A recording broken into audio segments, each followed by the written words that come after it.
سنی خوش عقیدہ مسلمانوں، السلام علیکم ورحمۃ اللہ تعالی وبرکاتہ۔ الحمدللہ الذی ابدى الافلاک والارضین، والصلاة والسلام على من كان نبيا وآدم بين الماء والطين، وعلى آله وصحبه أجمعين، أما بعد، فأعوذ بالله من الشيطان الرجيم، بسم الله الرحمن الرحيم۔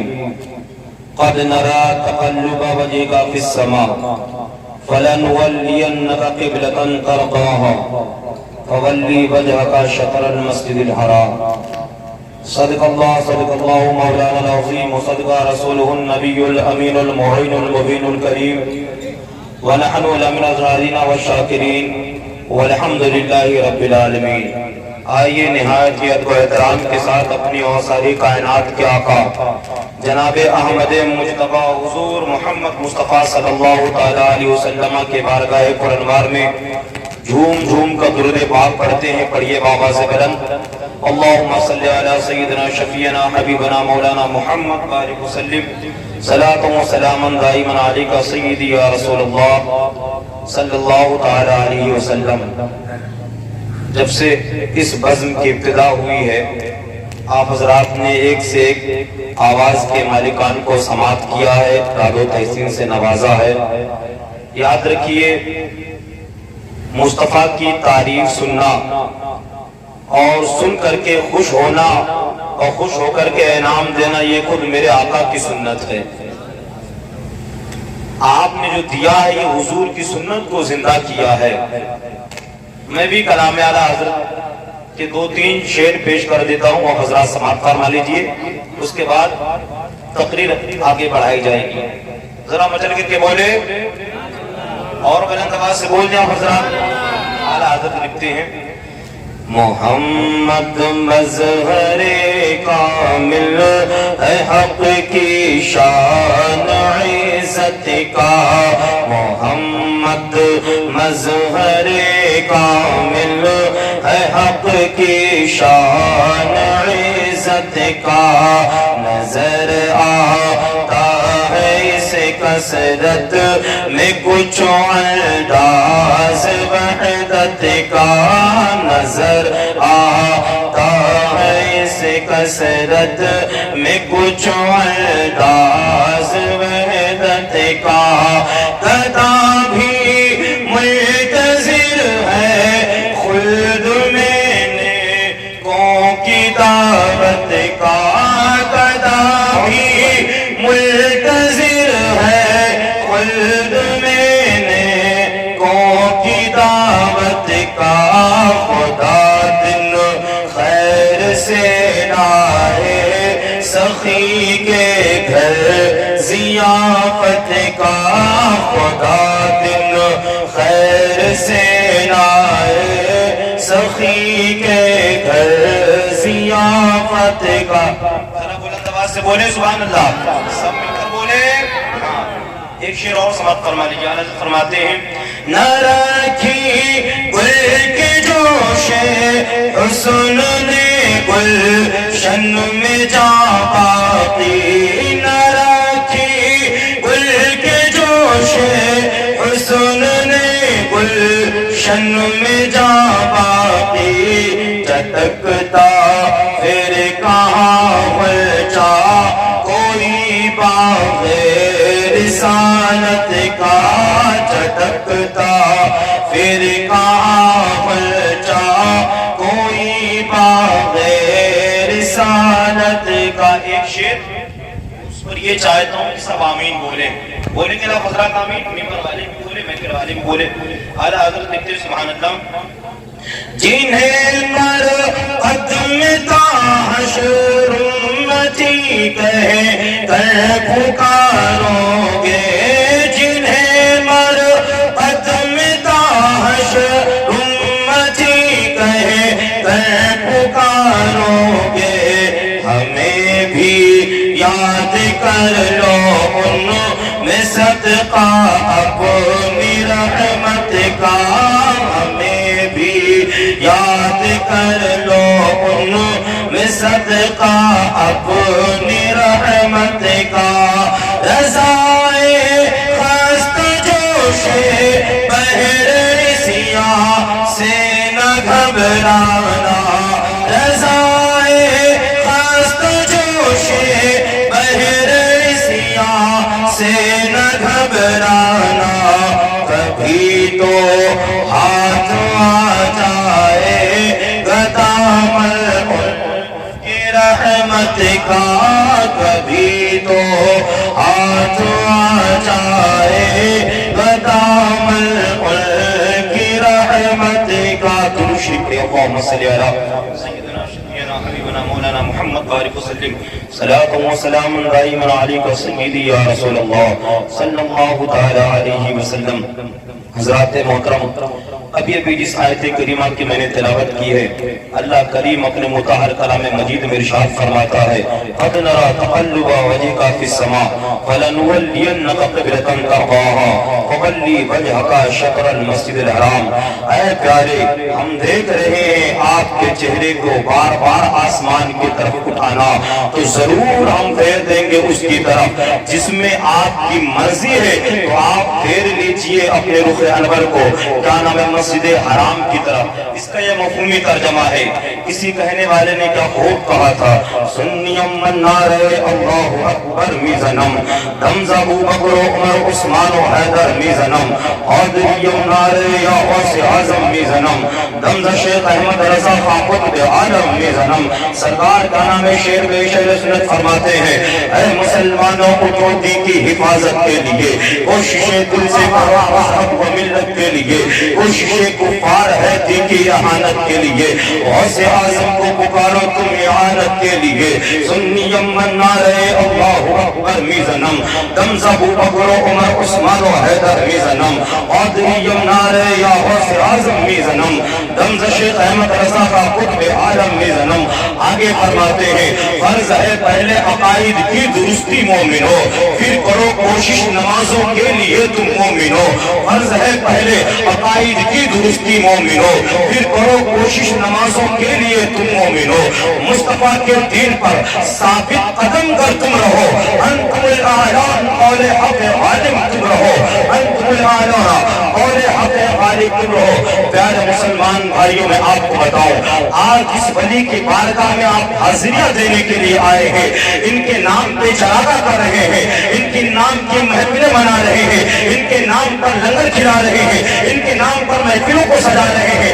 آؤ آؤ میں آپ کو بتاتا چلو بابو، یہ جو محفلیں ہیں، یہ جو چراغاں ہے، یہ جو مزار شریف کا دادر ہے، یہ جو مزار پہ سلامت چادریں ہیں، یہ جو مزار پہ سلامت رنگ ہے بابو، اسی لنگر پر، اسی گادر پر، اسی چادر پر، اسی اللہ والے کے مزار پر 14ویں صدی ہجری کے اندر پیدا ہونے والے مردودوں نے حملہ کیا اور کہنے لگے مزارات مقدسہ پر حاضری دینا ناجائز ہے، بلکہ مزار ہی بنانا ناجائز ہے، اور دینے لگے گاگر اٹھانا ناجائز ہے، ان کے نام پر لنگر اٹھانا ناجائز ہے، سبیلے پلانا ناجائز ہے، کشا کھلانا ناجائز ہے۔ جو لوگ مزارات پہ حاضریاں دینے جا رہے ہیں، وہ قبر کو پوجنے جا رہے ہیں، وہ قبر پوج گئے ہیں۔ یہ کیا نام ہے، ذہن و فکر دیا جانے لگا، مزارات پہ جانے والے قبر کے پوج گئے ہیں، مزارات پہ جانے والے قبر کو پوجنے جا رہے ہیں۔ اللہ اکبر، اہل سنت کو تانا دیا جا رہا تھا، اہل سنت کو تانا مارا جا رہا ہے کہ اہل سنت مزارات پہ جاتے ہیں اور مزارات کو سجدہ کرتے ہیں، مزارات کو سجدہ کرتے نظر آتے ہیں۔ ہم نے کہا اہل سنت جب کسی اللہ والے کے مزار پہ اپنے سر کو جھکاتے ہیں تو سجدہ نہیں کرتے۔ مفتی اعظم بولے سنگے ترے جانا پر کرتا ہوں کبھی شاہی سجدہ نجدی سنتے کیا بات بھائی، زندہ آواز بول دے، بلند آواز سے بول دے۔ سرکار مفتی اعظم ہند بولے سنگے درے جانا پر کرتا ہوں جبی ساری سجدہ نہ سمجھ نجدی سر دیتا ہوں نظرانہ۔ یہ مردود بابا، یہ مردود جو بندی بابو، میں آپ کو بتا دوں ان کا عرس منانا، ان کا لنگر کھلانا، ان کی محفل سجانا اس وقت آپ کے کام آئے گی۔ یہ سارے معاملات ہیں، اس وقت آپ کو فائدہ دیں گے، اس وقت آپ کو یہ استفادہ دیں گے جب ان کے مشن پر چلو گے، جب ان کے بتائے ہوئے راستے پہ چلو گے، جب ان کے بتائے ہوئے طریقے پہ چلو گے۔ اور سنو حضرت بابا عبدالغفار شاہ کا نظریہ یہ نہیں تھا کہ حضور بے بس ہیں، حضرت بابا عبدالغفار شاہ کا عقیدہ یہ نہیں تھا کہ حضور مر کر مٹی میں مل گئے ہیں، حضرت بابا عبدالغفار شاہ کا ماننا یہ نہیں تھا کہ محمد والی جس کا نام ہے وہ مر کر مٹی میں مل گیا ہے۔ بابو جس کا یہ ماننا جس کا ہے، یہ نظریہ جس کا ہے، یہ عقیدہ جس کا ہے، کچھ لوگ پیدا ہوئے جو ہماری طرح داڑیاں رکھتے ہیں، جو ہمارے طرح کرتا پہنتے ہیں، جو ہماری طرح مساجد کو بناتے ہیں، جو ہماری طرح ممبروں کو سجاتے ہیں اور ممبروں کو سجا کر کے بھولے بھالے مسلمانوں کو گمراہ کرتے ہیں، بھولے بھالے مسلمانوں کو کیا نام ہے راہ صراط مستقیم سے دور کرنے کی نجس کوششیں کرتے نظر آتے ہیں اور عقیدہ دیتے ہیں کہ محمد والی جس کا نام ہے وہ مر کر مٹی میں مل گیا ہے، محمد والی جس کا نام ہے وہ اپنی بیٹی فاطمہ کو جہنم سے نہیں بچا سکتے، معاذ اللہ، بولو معاذ اللہ رب العالمین۔ نظریہ دیتے ہیں، عقیدہ دیتے ہیں، معاذ اللہ رب العالمین۔ جیسے گاؤں کی چودھری کی عزت کرتے ہو ویسے محمد علی کی عزت کیا کرو، معاذ اللہ رب العالمین۔ 14ویں صدی ہجری کے اندر یہ مردود نمودار ہوئے، ان میں سے کسی کا نام اسماعیل دہلوی کا نام ہے، کسی کا نام اشرف بن تھانوی ہے، کسی کا نام قاسم نانوتوی ہے، کسی کا نام خلیل احمد عبیدوی ہے، اس کے علاوہ بھی اور بار کیا نام ہے مردود ہے، جنہوں نے اللہ اور رسول کے شان میں گستاخیاں کی۔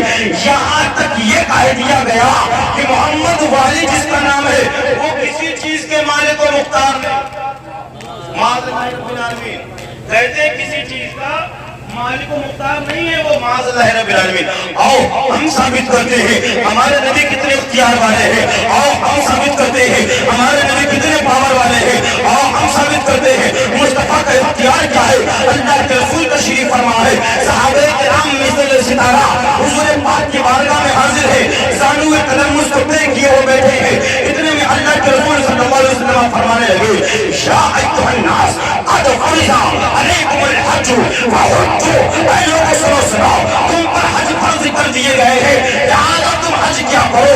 وہی جنوب صحابہ کرام کے جنوب پہ بیٹھے ہوئے ایک صحابی رسول نے عرض کیا، وقال یا رسول اللہ صلی اللہ علیہ وسلم اکل عام، اے میرے آقا کیا جو حج فرض ہوئے ہیں ہر سال یوں ہی حج فرض کیے گئے ہیں؟ حضور پاک صلی اللہ علیہ وسلم سے جب صحابی رسول نے کہا آقا کہ ہر سال حج فرض کر دیے گئے، فسکتا، حضور خاموش رہے، کوئی جواب نہ دیا، حتی قالها ثلاثا، یہاں تک کہ صحابی رسول نے 3 مرتبہ کہا کہ آقا ہر سال حج فرض کر دیے گئے ہیں، آقا ہر سال حج فرض کر دیے گئے ہیں، آقا ہر سال حج کو فرض کر دیا گیا ہے۔ حضور خاموش رہے، جب صحابی رسول اپنی بات کہہ کر خاموش ہوئے تو سنو، وہابی کہتا حضور کو اختیار نہیں ہے، جو بندی کہتا حضور کو اختیار نہیں ہے، وہابی کہتا حضور ہوتا ہے۔ سنو، جب صحابی رسول کہہ کر خاموش ہوئے، مصطفیٰ بولے، لو قلت النام لوجبت، اگر میں کہہ دیتا ہاں تم پر ہر سال روزے فرض کر دیے گئے تو سن لو، ہر سال روزے فرض کر دیے گئے۔ نعرہ تکبیر، نعرہ رسالت، مسلک اعلیٰ حضرت، عرص مقدس، نعرہ تکبیر، نعرہ رسالت۔ بہت خوبصورت آواز سمجھ میں آئی؟ بات سمجھنا حضرات کی نہیں، ادھر بہادروں کا عقیدہ ہے حضور محتاج ہے، ادھر بہادروں کا عقیدہ ہے حضور بے بس ہے، ادھر بہادروں کا عقیدہ ہے حضور کسی چیز کے مالک کو محتاج نہیں ہے۔ لیکن خود مصطفیٰ فرماتے ہیں جب صحابی رسول نے کہا کیا آقا ہر سال حج فرض کر دیا گیا ہے، ہر سال حج فرض کر دیا گیا ہے، کیا نام ہے حج ہر سال کرنا فرض کر دیا جائے گا؟ حضور خاموش رہے، جب صحابی رسول خاموش ہو گئے اپنے قول سے، تب آقا نے فرمایا لو قلت نام، اگر میں ہاں بول دیتا لاوجبت تو ضرور ہر سال حج فرض کر دیا جاتا۔ سنا، مصطفیٰ نے یہ فرما کر کے اہل سنت کے عقیدے کو مضبوط کر دیا کہ سنو، اس دور میں جو مصطفیٰ کو مختار مانے وہ اہل سنت والجماعت والے بنے بھی ہے، وہ جو حضور کو بے بس مانتے ہیں، حضور کو محتاج مانتے ہیں، یہی وہابی ہے، یہی دیوبندی ہے، یہی نجدی ہے۔ بابو ان سے خود دور رہو اور ان کو اپنے آپ سے دور رکھو، اسی میں بھلائی ہے، اسی میں نجات ہے، اسی میں کامیابی ہے۔ یہ صاحب مزار ان سے ہمیشہ دور رہے، ٹھیک ہے، ان سے ہمیشہ دور رہے۔ لہذا اگر ان کے اوس میں آئے ہو تو ان کے بتائے ہوئے طریقے کو اپنانا پڑے گا، ان کے بتا چلے ہوئے نقش قدم پہ ہم کو خود چلنا پڑے گا۔ نسلیوں کا عقیدہ حضور محتاج، کہاں دیکھو کہ میں حضور کے اختیار کو کہاں کہاں بتاؤ؟ قرآن مجید کا قانون سنتے چلو. اللہ کے پیارے قرآن مجید میں اللہ تعالیٰ ارشاد فرماتا ہے وَمَن دَخَلَهُ كَانَ آمِنًا. ذرا بول دو، بلند آواز سے بول دو. قرآن کا قانون ہے، قرآن کا قاعدہ ہے. اللہ تعالیٰ ارشاد فرماتا ہے وَمَن دَخَلَهُ كَانَ آمِنًا. جو حرم کے اندر داخل ہو جائے اس کے لیے امان ہے. جو حرم کے اندر داخل ہو جائے اس کے لیے امان ہے، اسے کچھ نہیں کہا جائے گا. حضرت عمر فرماتے ہیں اگر میرا جانی دشمن بھی حرم کے حدود میں داخل ہو جائے تو میں اسے کچھ نہ کہوں گا. حضرت عمر فرماتے ہیں میرا جانی دشمن اگر حرم کے حدود میں داخل ہو جائے میں کچھ نہ کہوں گا. رب کا قانون ہے، رب کا دستور ہے، رب کا قاعدہ ہے، قرآن کا اعلان ہے. جو حرم کے اندر داخل ہو جائے اس کو کیا اس کے لیے امان کا حکم فرما دیا ہے. جس کا دخول حرم کے اندر ہو جائے اس کے لیے امان کا حکم ہے. آپ آگے بڑھتے چلتے ہیں. آؤ حدیث پاک کی طرف رخ کرتے ہیں. فتح مکہ قدیر ہے. آقا کائنات صلی اللہ علیہ وسلم آئے. آقا کائنات مکہ شریف میں فاتحانہ شان و شوکت کے ساتھ داخل ہوئے. آپ کے سر انور پر لوہے کی ٹوپی موجود تھی. آپ نے اس کو اتارا. اتنے میں ایک صحابی رسول بارگاہ مصطفیٰ میں حاضر ہوئے. آقا کیا فرماتے ہو صحابی رسول؟ آقا میں نے دیکھا ہے ابن خطل کعبہ کی دیواروں سے چپکا ہوا ہے. ذرا بول دو. وہ صحابی رسول دوڑے دوڑے آئے، عرض کرنے لگے اے میرے آقا ان ابن خطل متعلق بأستار الکعبہ. اے میرے آقا میں نے دیکھا ہے کہ آپ ابن خطل کعبہ کی دیوار سے چمٹا ہوا ہے. کہاں چمٹا ہوا ہے؟ کعبہ کی دیوار پر. یہاں قرآن کا قاعدہ ہے جو حرم میں داخل ہو جائے. حرم بڑی تفصیل ہے، کس کو حرم کہاں سے کہاں تک حرم کا کیا نام ہے اطلاق ہوتا ہے. کچھ علماء نے کیا کہا ہے، کچھ علماء نے کیا کہا، اس کی تفصیل نہیں. بس قرآن کا قاعدہ دیکھ لو. قرآن نے کہہ دیا جو حرم کے اندر داخل ہو اس کے لیے امان ہے. یہاں حرم میں فقط نہیں، حاجی صاحب لیا کعبہ شریف سے وہ چمٹا ہوا ہے. کعبہ شریف کی دیوار سے چمٹا ہوا ہے. اور وہ صحابی رسول آ کر کے خبر دیتے ہیں آقا ابن خطل کعبہ شریف کی دیوار کو پکڑ کر چمٹا ہے. کیا کیا جائے، کیا حکم ہے؟ حدود حرم میں داخل ہے، حرم کے اندر موجود ہے، حرم کے اندر دخول کر چکا ہے. سنو مصطفیٰ کا اگر گستاخ حرم کے اندر موجود ہو تو مصطفیٰ کا حکم ہے. جب صحابی رسول نے کہا ابن خطل کعبہ کے اندر کعبہ کی دیوار سے چمٹا ہوا، آقا کیا کیا جائے؟ حضور فرماتے اس کو وہی قتل کر دیا جائے. کہاں بات ہے؟ ادھر قرآن کا دستور، ادھر قرآن کا قاعدہ، ادھر رب کا فرمان موجود ہے. فرمان کہ جو حرم میں داخل ہو جائے اس کے لیے امان ہے. امان یہاں صرف حرم میں نہیں، کعبہ شریف کو پکڑ کے چمٹا ہوا ہے، کعبہ شریف کو گلے لگائے بیٹھا ہے اپنے جان کی حفاظت کے لیے. لیکن مصطفیٰ کریم علیہ تحیت و ثنا نے حکم فرمایا اس کو وہی قتل کر دیا جائے، اس کو وہی مار دیا جائے. میں نے کہا کیا یہ خدا بند قدوس کے حکم کو توڑنا نہیں ہے؟ تو اعلیٰ حضرت بولے توڑنا نہیں ہے بلکہ رب کی مرضی یہی ہے. خدا کی رضا چاہتے ہیں تو عالم خدا چاہتا ہے تو عالم چاہتے ہیں خدا راضی ہو جائے. اور دو عالم کا پالنے والا پیدا کرنے والا چاہتا ہے میرا محبوب راضی ہو جائے، میرا پیارا راضی ہو جائے، میرا اپنا راضی ہو جائے. تو محبوب جس میں رضامندی دکھائے وہی قانون خدا بندی ہے.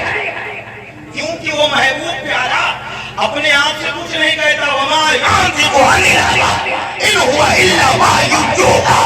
وہ پیارا محبوب اپنی طرف سے نہیں کہتا، وہی کہتا ہے جو وہی فرماتی ہے. پیارے آقا وہی فرماتے ہیں جو وہی کر دی جاتی ہے رب کی طرف سے. گویا اگر حضور نے اس کو کعبہ شریف کے دیوار میں چمٹا ہوا پایا تو حکم دیا قتل کرنے کا. اس میں رب کی مرضی شامل ہے، رب کی مرضی شامل ہے. یہ مردود وہابی بولا حضور بے بس ہیں، محتاج ہیں. معاذ اللہ رب العالمین. حضور نے کعبہ شریف کے اندر اپنے گستاخ کو قتل کرنے کا حکم دے کر کے بتا دیا میں محتاج نہیں بلکہ مالک و مختار ہوں. تبھی تو اعلیٰ حضرت بولے میں تو مالک ہی کہوں گا کہ ہو مالک کے حبیب یعنی محبوب و محب نہیں میرا تھی. دیکھیں حضرات ہاں وہ یہ محتاج بولے اور صحابہ کسی کو عقیدہ وہ جو صحابی کا ہو عابی کا نہیں مانیں گے وہی جس پہ صحابہ چلے حضور کے صحابہ چلے ہیں، انہیں کے راستے پہ چلنا نجات کا راستہ ہے، انہیں کے راستے پہ چلنے سے کامیابی ملے گی۔ وہ اعلیٰ حضرت بولے کیوں جناب ابو ہریرہ ایسا تھا وہ جامع شیر جس سے 70 صاحبوں کا دودھ سے منہ پھر گیا، ہاں جس سے 70 صاحبوں کا دودھ سے منہ پھر گیا۔ حضرت کی بہت بڑی خاصیت ہے کہ وہ بڑے بڑے واقعات کو اپنے اشعار میں پرو دیتے ہیں، ایسے کہ پتہ لگتا ہی نہیں کیا کہے گے سرکار آقا۔ یہ بہت بڑا واقعہ ہے۔ حضرت سیدنا ابو ہریرہ رضی اللہ تعالیٰ عنہ صحابی رسول ہیں، آپ فرماتے ہیں میں اتنا بھوکا رہتا تھا، بھوک مجھے اتنا ستاتی تھی کہ میں زمین پہ پیٹ کے بل لیٹ جاتا تھا، اس لیے کہ زمین کی نمی سے میرے پیٹ کو نمی مل جائے، اس قدر بھوکا رہتے تھے، اس قدر بالکل بھوکے رہتے تھے کہ زمین سے چمٹ کر لیٹتے تھے کہ زمین کی جو نمی ہے اس کا اثر پیٹ میں کیا نام ہے تجاوز کر جائے۔ حضرت ابو ہریرہ فرماتے ایک دن میں بہت بھوکا تھا، بہت ہی زیادہ بھوکا تھا، میرے پاس کچھ کھانے کا نہیں تھا، تو میں ایک شاہراہ پہ جا کر بیٹھ گیا جہاں سے صحابہ کرام کا گزر ہوا کرتا تھا، جا کر میں بیٹھ گیا۔ اتنے میں حضرت سیدنا ابو بکر صدیق گزرے تو میں نے ایک آیت کریمہ تلاوت کی اور میرا منشا اس سے اس کا مطلب پوچھا، ایک آیت کریمہ تلاوت کی، اس آیت کا مطلب پوچھا، حالانکہ میرا منشا اس آیت کا مطلب پوچھنا نہیں تھا، یہ سمجھانا تھا کہ میں بھوکا ہوں سمجھ لو، متوجہ اپنی طرف اس لیے کرنا تھا تاکہ مجھے دیکھیں اور سمجھ لیں کہ ابو ہریرہ بھوکے۔ لیکن سیدنا صدیق اکبر نے اس آیت کریمہ کو سنا، اس کا مطلب بتایا، آگے بڑھے۔ اتنے میں حضرت سیدنا عمر فاروق آئے، حضرت ابو ہریرہ نے ان سے بھی وہی آیت کریمہ تلاوت کی، اس کا مطلب پوچھا۔ مقصد یہی تھا کہ ہماری طرف دیکھیں اور چہرے پہ دیکھیں، نقاہت جو ظاہر ہے، کمزوری جو دکھائی پڑ رہی ہے چہرے سے، اس کو دیکھ کر کے سمجھ جائیں کہ ابو ہریرہ کو بھوک ستا رہی ہے۔ سیدنا عمر فاروق اعظم بھی حضرت ابو ہریرہ کی آیت کو سن کر کے اس کا مطلب سمجھا کر کے آگے بڑھے۔ آگے بڑھے وہ صدیق اکبر رضی اللہ تعالی عنہ جو رازدار مصطفیٰ ہیں، وہ عمر فاروق اعظم جن کی رائے کے مطابق آیات قرآنیہ کو نزول ہوا کرتا ہے، وہ حضرت ابو ہریرہ کی حالت نہ سمجھ پائے، ایسا ہو ہی نہیں سکتا ہے، ذرا بول دو، وہ حضرت ابو ہریرہ کا مطلب سمجھ نہ پائے، ایسا ہو ہی نہیں سکتا۔ میں نے کہا اے سیدنا ابو بکر صدیق، آپ نے حضرت ابو ہریرہ کے مطلب کو سمجھ کر کے آپ لوگوں کے مطلب کو اضافہ کیا، کیا نام ہے ازالہ کیوں نہ کیا؟ اے عمر فاروق اعظم، آپ لوگوں کے مطلب کو سمجھ کر کے اس کا ازالہ کیوں نہ فرمایا؟ ان کی جو منشا تھی، ان کی جو خواہش تھی، اس کو پورا کیوں نہ فرمایا؟ اور ان کے روحانیت نے جواب دیا، میں دیتا تو کتنا دیتا، عمر دیتا تو کتنا دیتے، وہ پیچھے عالم کا پالنے والا سرکار آ رہا تھا، مدینے کے تاجدار آ رہے تھے، اسی لیے میں نے اور عمر نے ان کے طرف توجہ دینا اس معاملے میں مناسب ہے۔ کیا بات ہے، زندہ باد۔ حضور بھی تشریف لائے اتنے میں، حضور بھی حاضر ہو گئے، اسی راستے سے جا رہے تھے، دیکھا ابو ہریرہ کو، حضرت ابو ہریرہ نے وہی آیت کریمہ تلاوت کی، لیکن سبحان اللہ وہ تو آقا ہے نا، اور کوئی غیب کیا تم سے نہاں ہو بھلا، جب نہ خدا ہی تم پہ کروڑوں درود۔ وہ تو آقا ہے نا، یہ تو وہابیوں کا عقیدہ حضور نہیں جانتے، یہ تو آج کے دیوبندیوں کا عقیدہ، اٹنگے پاجامے والوں کا عقیدہ حضور نہیں جانتے۔ حضور نے حضرت ابو ہریرہ کے چہرے کو دیکھا اور کہا ابو ہریرہ اٹھو آؤ چلو ساتھ میں، ذرا بولو اور بلند آواز سے بول دو۔ حضور نے فرمایا ابو ہریرہ چلو میرے ساتھ میں۔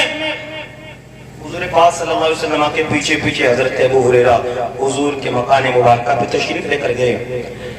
حضور گھر میں جب تشریف لے کر گئے تو کسی نے ہدیتاً دودھ بھیجا تھا ایک پیالہ، کیا بھیجا تھا؟ دودھ بھیجا تھا ایک پیالہ۔ حضرت ابو ہریرہ نے اس دودھ کے پیالے کو دیکھا تو ان کو اطمینان ہو گیا کہ یہ دودھ کا پیالہ ہے، حضور کے ساتھ آیا ہوں، ابھی پینے کو مل جائے گا، ابھی پینے کو مل جائے گا۔ حضور پاک صلی اللہ علیہ وسلم کی طرف توجہ فرمائی تو حضور نے فرمایا ابو ہریرہ جاؤ اصحاب صفہ کو بھی بلا لاؤ۔ سبحان اللہ، کس کو بلا لاؤ؟ اصحاب صفہ کو بلا لاؤ۔ حضرت ابو ہریرہ فرماتے ہیں میں نے جب پیالہ دیکھا تھا تو تو میں سوچا تھا کہ اس کو پی لوں گا تو میں شکم سیر ہو جاؤں گا، یہ میرے ہی لیے اتنا کافی ہے۔ مزید حضور نے اصحاب صفہ کو کہا بلا دو، جن کی تعداد تقریباً 70 کی تھی، کہا ان کو بلانا۔ اب حضرت ابو ہریرہ بلانے تو جا رہے ہیں لیکن دل ہی دل میں سوچ رہے ہیں چھوٹا سا پیالہ ہے، تھوڑا سا دودھ ہے، حضور نے کیا نام ہے اصحاب صفہ کو بھی طلب فرمایا ہے، ضرور حضور اصحاب صفہ کو بھی دیں گے، کیونکہ حضور کی عادت مبارکہ تھی اگر کچھ آ جایا کرتا تھا، اگر بصورت زکوٰۃ یا صدقہ آتا تھا تو حضور وہ اصحاب صفہ اور غرباء و مساکین میں تقسیم فرما دیا کرتے تھے، لیکن اگر ہدیتاً کچھ آ جاتا تو حضور بھی کچھ حصہ لے لیا کرتے ہیں۔ حضرت ابو ہریرہ سوچ رہے ہیں چھوٹا سا پیالہ ہے، تھوڑا سا دودھ اس کے اندر موجود ہے، میں کیا پیوں گا، اصحاب صفہ کیا پئیں گے، میرے لیے کیا کفایت کرے گا، اصحاب صفہ کے لیے کیا کفایت کرے گا۔ القصہ مختصر، حضرت ابو ہریرہ گئے اصحاب صفہ کو طلب کر کے لائے، بارگاہ مصطفیٰ میں حاضر ہوئے، اللہ کے پیارے رسول نے حکم فرمایا اے ابو ہریرہ پیالے کو اٹھاؤ۔ حضرت ابو ہریرہ نے پیالے کو اٹھایا، دل مچل گیا اب حضور مجھے کو پینے کے لیے کہیں گے، ابو ہریرہ تم ہی پی لو، لیکن حضرت ابو ہریرہ فرماتے ہیں حضور نے فرمایا ابو ہریرہ اصحاب صفہ کو پلاؤ۔ حضرت ابو ہریرہ کہتے جب حضور نے حکم فرمایا کہ اصحاب صفہ کو پلاؤ تو میں سوچا اب مجھے نہیں ملے گا کیونکہ انہی پہ کفایت کر جائے گا یہ پیالہ۔ حضرت ابو ہریرہ فرماتے ہیں اصحاب صفہ کی قطار لگی، پیالہ میرے ہاتھ میں ہے، آقا نے فرمایا ابو ہریرہ دودھ کا پیالہ فلاں صحابی کو دو، ان سے کہو دودھ پے، میں نے دودھ کا پیالہ فلاں صحابی کو دیا، ان سے کہا دودھ پیو، اور میں اٹھ کر دیکھتا رہا کہ دودھ ختم تو نہیں ہوا، دودھ ختم تو نہیں ہوا، دودھ ختم تو نہیں ہو گیا۔ حضرت ابو ہریرہ فرماتے ہیں پہلے صحابی نے شکم سے ہو کر کے دودھ پی لیا، ان کا پیٹ بھر گیا، دوسرے صحابی نے پی لیا، تیسرے صحابی نے پی لیا، یہاں تک کہ 70 صحابہ کرام نے بھی پی لیا۔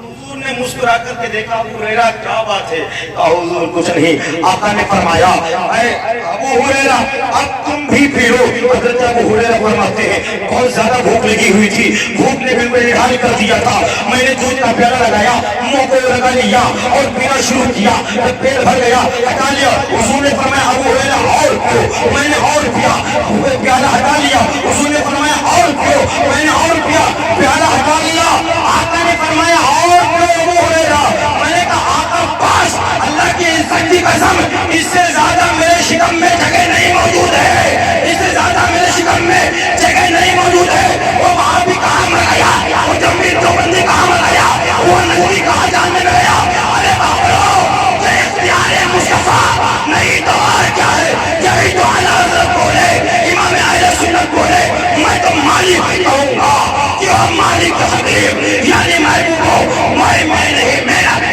نعرہ تکبیر، نعرہ رسالت، مستق اعلیٰ حضرت، عظمت مصطفیٰ، شان مصطفیٰ، عرص مقدس، نعرہ تکبیر، نعرہ رسالت، بہت خوب، زندہ باد۔ سنت بولے حکم نافذ ہے تیرا، خامہ تیرا، سیف تیری، دم میں جو چاہے کرے دور ہے شاہ تیرا، دم میں جو چاہے کرے دور ہے شاہ تیرا۔ بابو اپنے ایمان کو بچاؤ، اپنے عقیدے کو بچاؤ، اپنے ایمان کو مضبوط کرو، ایک روٹی دو بوٹی پر نہ بک جاؤ، ایمان مضبوط کرو بابو، ایمان مضبوط کرو، بار بار یہی کہوں گا ایمان مضبوط کرو، ایمان بچا کر لے کر گئے، قبر بھی تابناک ہوگی، حشر بھی تابناک ہوگی، جنت مقام ہوگا۔ آخر میں ایک بات میں ہر جگہ کہا کرتا ہوں، ایک شعر مجھے بہت پسند آیا ہے، ہر جگہ پڑھ دیا کرتا ہوں اور اس سے تھوڑی سی نصیحت کر دیا کرتا ہوں بابو، حضور سے اتنی محبت کرو، حضور سے اتنا پیار کرو، حضور سے اتنا عشق کرو، حضور سے اتنی محبت کرو، اتنی محبت کرو، اتنی محبت کرو کہ شاعر کہتا ہے تماشا اتنا تو کر گزرنا، نبی کا عاشق ہی ہو کے مرنا، تماشا اتنا تو کر گزرنا، نبی کا عاشق ہی ہو کے مرنا، کہ دیکھے لوگ تیرا جنازہ کبھی ادھر سے کبھی ادھر سے کبھی ادھر سے کبھی ادھر سے۔ اللہ تبارک و تعالی ہم سب کو حضور کی محبت میں جلائے، ہم سب کو حضور کی محبت میں جلائے۔